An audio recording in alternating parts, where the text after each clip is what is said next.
네, 오늘은 위클리 옵션을 마감하는 만긴 날이면서 1분기 마감 날이었습니다. 그래서 최근 들어서 며칠 동안 기관들이 어,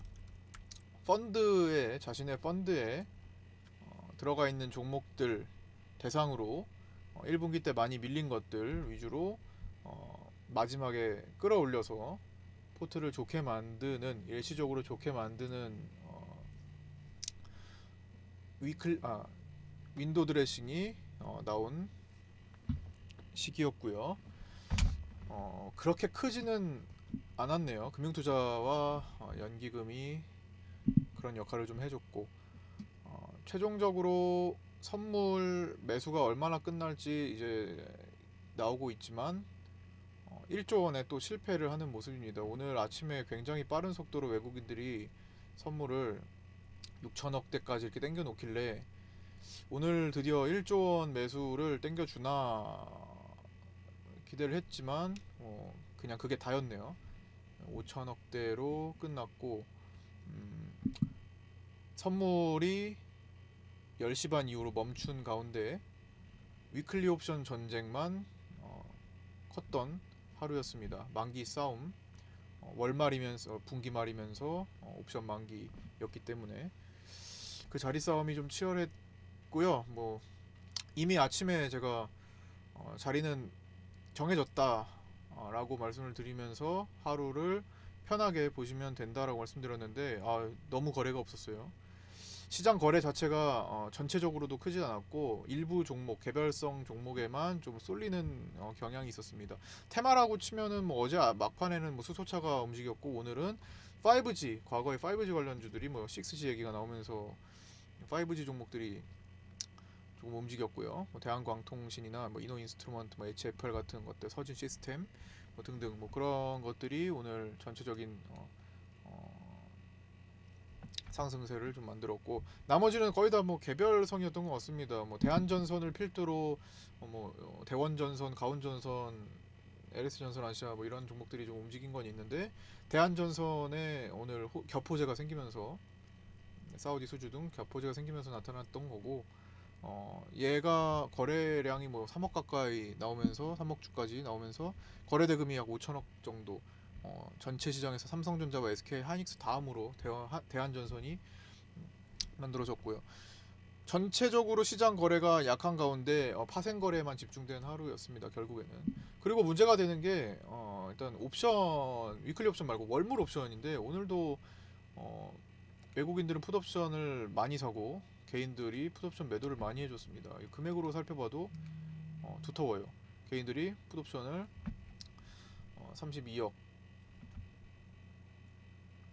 팔아주고, 계약으로도 뭐 4만 계약 근처까지 매도를 해주면서 어, 4월 10일 만기인가요? 잠깐만, 정확히 4월 10일이야 11일이야.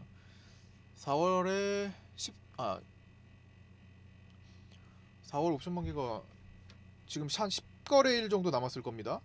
남은 10거래일 정도, 10거래일 정도 동안에 뒤집어지기에는 조금 빠듯하지 않을까 싶은 정도의 외국인들의 풋옵션 누적 매수량, 그 다음에 개인들의 풋옵션 매도 누적 매도량을 보이고 있습니다. 뭐 진짜 뒤집으려면 당장 4월달 되자마자부터 열심히 뒤집어야 될 텐데 쉽지는 않을 것 같고요. 그러니까 자꾸만 4월달에 만기를 앞두고 뭔가 흔들만한 요인이 생기지 않을까 생각하게 됩니다. 그렇다고 해서 뭐 선물을 매수를 구조를 쌓고 있는 가운데 계속 지금부터 당장 이렇게 밀리는 구조로 가는 게 아니라 만기 날 근처 가가지고 흔드는 정도가 될 겁니다. 순간 움직임이 좀 클 거예요.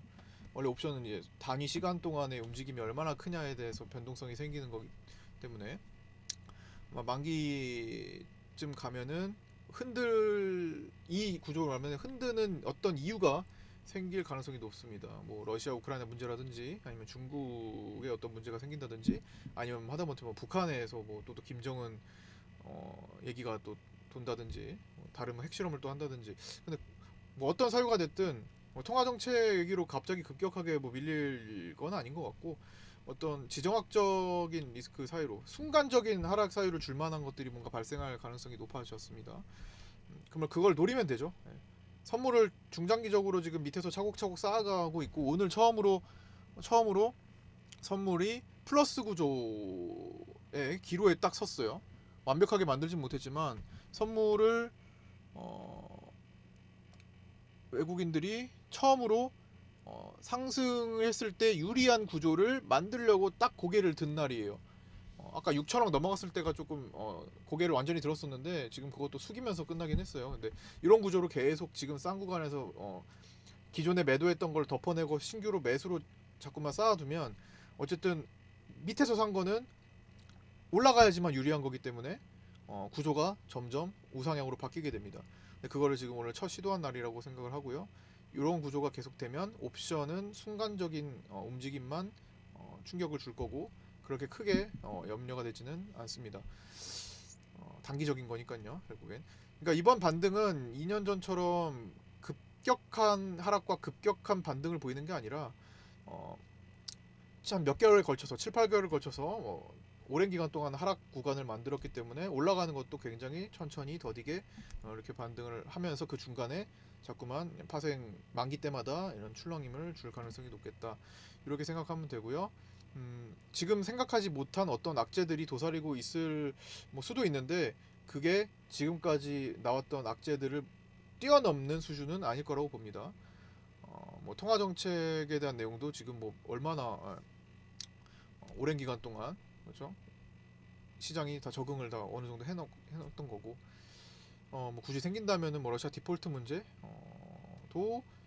어느 정도 미리 얘기가 나왔던 거고 진짜 새로운 얘기가 나올 수도 있겠죠. 근데 그게 그렇게 강하지는 않을 것 같다라는 정도. 하지만 4월달에 분명히 출렁임이 존재할 가능성이 높습니다. 매우 높습니다.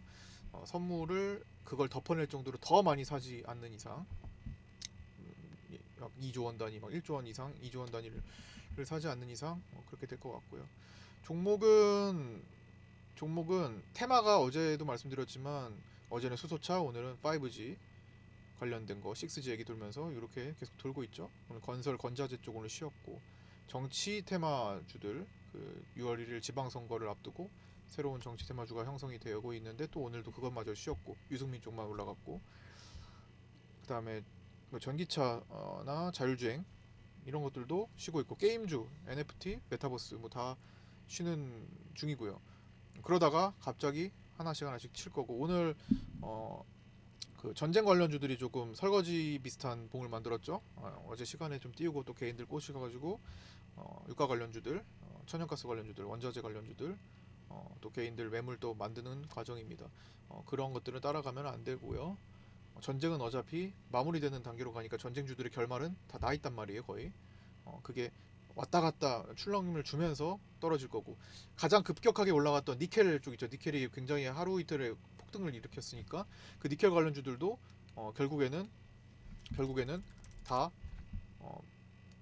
급락을 만들어서 헤매고 있단 말이에요.